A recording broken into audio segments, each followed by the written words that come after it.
নরেন্দ্র মোদী যদি হোটেলের ব্যবসা করিয়ে চার দোকানদারি করে যদি প্রধানমন্ত্রী হতে পারে, আমি পারবো না কেন? কারণ এটা ইন্ডিয়া আর এটা বাংলাদেশ। তোর প্রধানমন্ত্রী হতে হলে কি করতে হবে কত? তা জানলি তো তখন করেই ফেলতাম।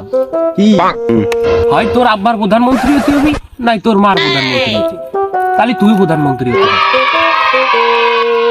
তা আব্বা মা প্রধানমন্ত্রী হতে গেলি তো আমি তো অটোমেটিক প্রধানমন্ত্রী হয়েই গেলাম, পাওয়ার তো এক।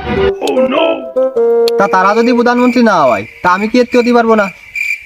কারণ এটা বাংলাদেশ।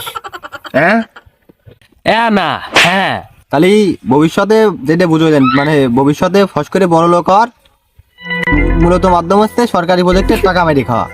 তাহলে রাতারাতি আঙ্গুল ফেলে কলা গাছ, ওদিকে আবার কেউ হাতও দেবে না। তাহলে এই মুহূর্তে আমার কি করা উচিত? তাহলে তোর প্রথমেই সমাজ সেবক হতে হবে, মানুষের সেবা করতে হবে।